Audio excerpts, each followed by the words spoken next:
Bonjour, bienvenue sur cette vidéo qui va vous raconter ce qu'est la Fénarédiam. Je suis Emmanuelle de Cornet-Socol et je suis l'actuelle présidente de la Fénarédiam. Alors déjà, que veut dire Fénarédiam? C'est la Fédération nationale des associations régionales des endocrinologues. Elle a été créée en 1985 par le docteur Guérité, qui était un endocrinologue libéral. Et l'idée, c'était de rassembler toutes les associations qui pouvaient exister en France, dont les membres pratiquaient l'endocrinologie à l'époque, puisque je rappelle, c'est également l'époque où a été créée notre spécialité qui n'existait pas jusqu'à présent.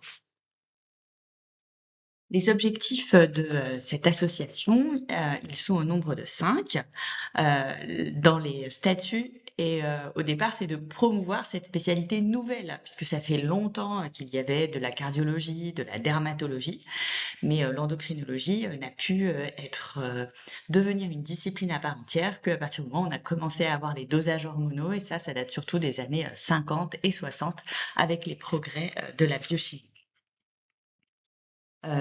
Donc l'idée, c'était, à la fois de promouvoir cette spécialité auprès, des autres médecins, des généralistes, des spécialistes, des organismes sociaux, des responsables gouvernementaux, des associations de patients, des médias, du public, pour les sensibiliser sur, nos spécificités. Deuxième objectif, pouvoir faciliter l'accès des praticiens aux plateaux techniques et aux nouvelles techniques et technologies. Et ça, on imagine que c'est un enjeu important, encore plus aujourd'hui. Troisième objectif, de coordonner et développer la formation post-universitaire des médecins en endocrinologie, à la fois d'encourager les formations locales sur les territoires, dans les associations régionales, mais également nationales par des congrès, et on y reviendra.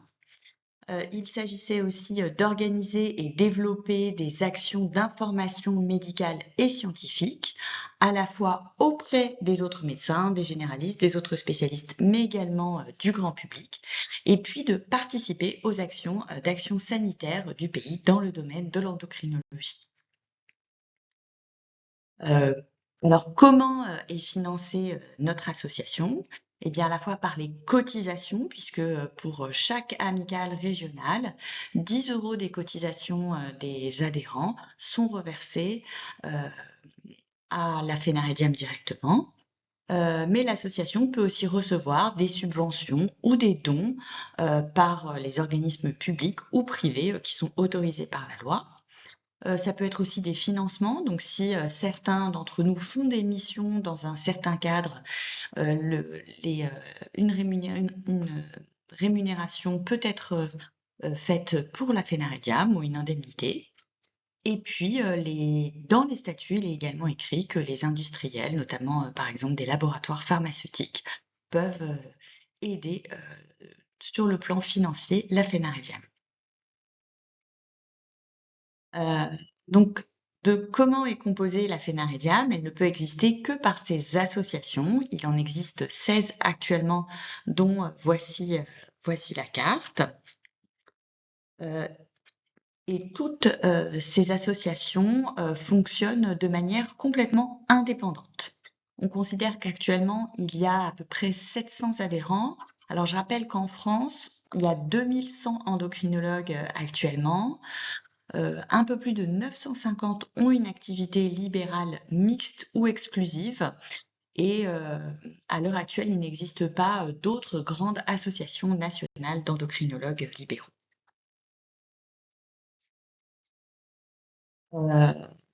Comment est dirigée la Fénarédiam? Il existe un conseil d'administration qui est représenté par chaque association. Et donc après, lorsqu'il y a des votes, en fait, chaque représentant de chaque association est porteur d'un nombre de voix proportionnel au nombre de ses adhérents. Et en plus, dans ce conseil d'administration, on a des représentants des 4 grandes sociétés avec lesquelles on travaille, l'ASFD, l'ASFE, le CEDMED, notre syndicat, et le CNP, donc le Conseil national professionnel. Ce conseil d'administration se réunit au moins une fois par an pour justement faire le point. Et puis, au sein de ce conseil d'administration, un bureau est élu, dont je suis actuellement la présidente. Et vous voyez nos 5 autres membres, euh, notamment Édouard Ganassia et Nathalie Roncy, qui sont les vice-présidents, Laurie Kepenekian et Sylvie Picard, qui sont nos secrétaires, et Perrine Pichon, notre trésorière. Et donc, vous l'aurez noté que ce bureau est composé de membres issus d'associations différentes afin justement de montrer la pluralité régionale.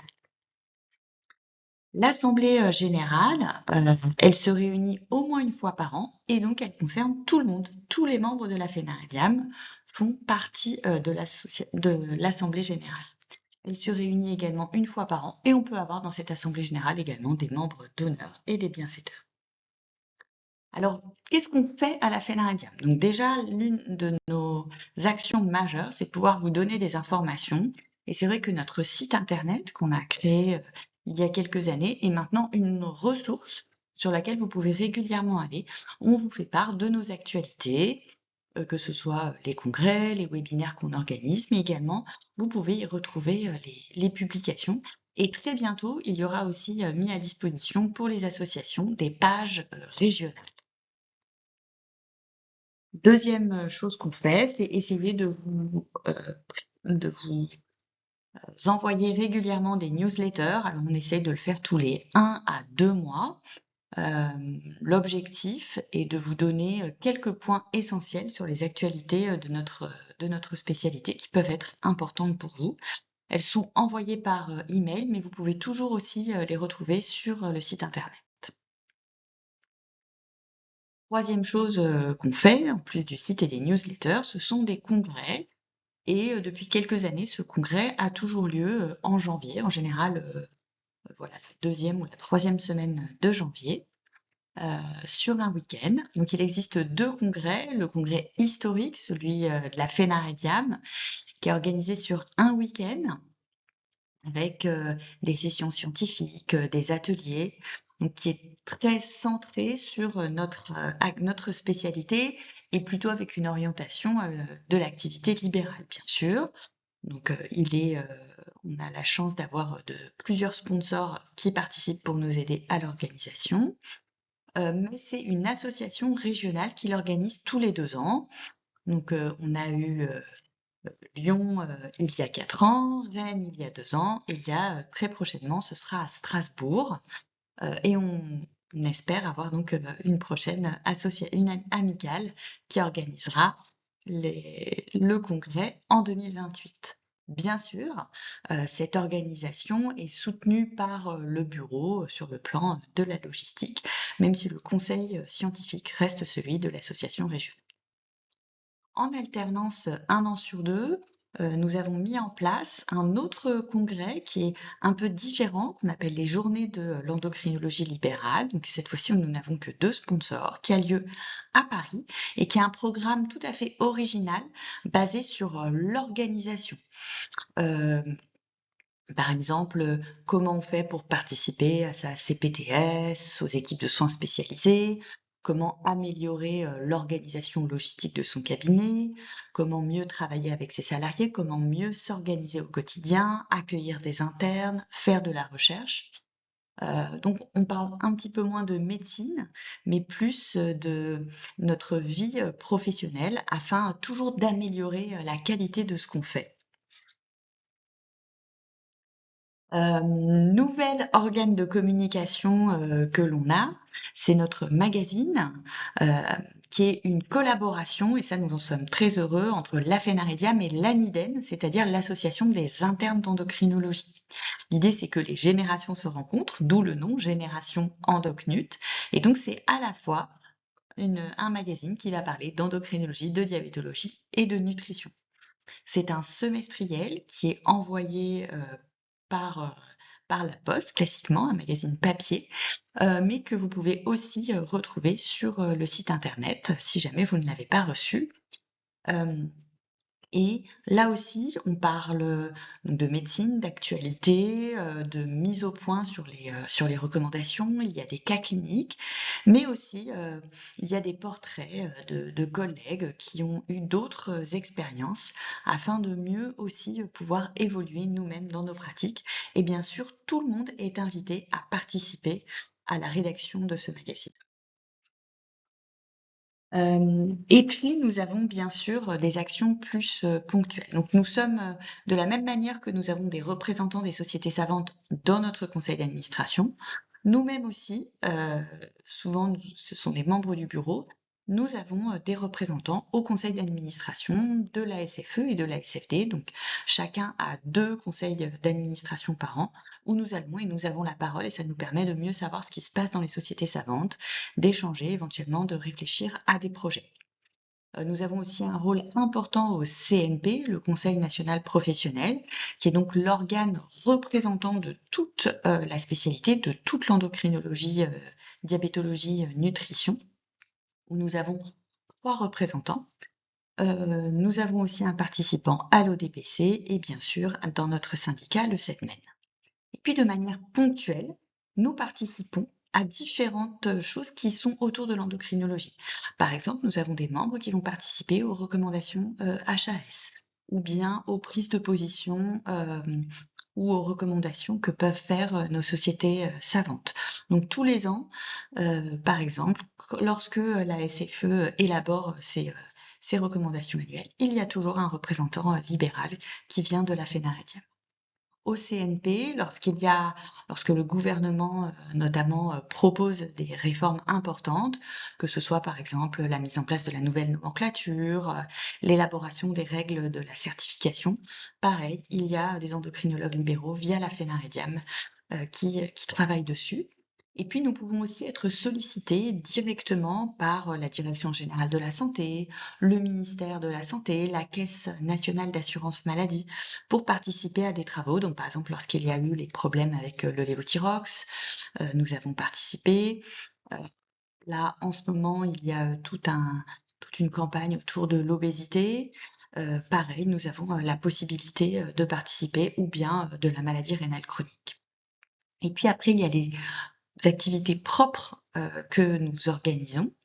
Donc des programmes, vous avez sans doute entendu parler de Star Endo, qui était tout un programme autour de la prise en charge des patients avec un diabète de type 2, mais également une formation autour de la prise en charge des patients avec une hypothyroïdie difficile, l'accompagnement des femmes enceintes ayant un diabète gestationnel en ville, Gestalib, ou alors la prise en charge des personnes en situation d'obésité, Obélib, et nous en organisons comme ça récemment.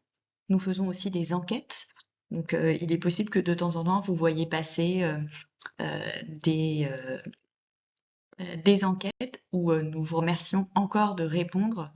Soyez le plus nombreux possible et après nous pouvons les diffuser pour justement mieux connaître nos besoins et nos spécificités.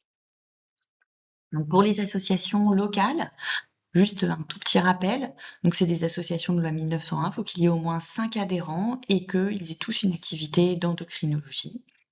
Normalement, la plupart ont une activité libérale, mais il y a certaines associations qui sont mixtes. Le bureau est composé d'au moins un président, un secrétaire, un trésorier. C'est une association qui est déclarée à la préfecture et il y a une adhésion annuelle. Alors en fonction des associations, ça peut aller de 50 à 100 euros, dont 10 euros sont donc reversés à la FENAREDIAM. Et donc dans ces associations, globalement, il y a 3 grands axes. La communication, ça peut être par mailing ou bien par WhatsApp. Voilà, chacun en décide. Il y a bien sûr des formations qui sont organisées, des réunions, des congrès, parfois seulement pour les membres de l'association ou en collaboration avec les médecins hospitaliers. Et puis, les associations locales peuvent aussi participer à la mise en place de projets de territoire, que ce soit avec les ARS, les CPTS, par exemple. En tout cas, voilà, j'espère que vous en saurez plus sur ce qu'est la FENAREDIAM, quel est notre rôle, les actions que nous essayons de mener. Nous en sommes convaincus que la vie associative est vraiment fondamentale pour l'épanouissement de la vie professionnelle de chacun, pour mieux communiquer, partager, toujours mieux nous former, afin, bien sûr, de mieux accompagner, nos patients.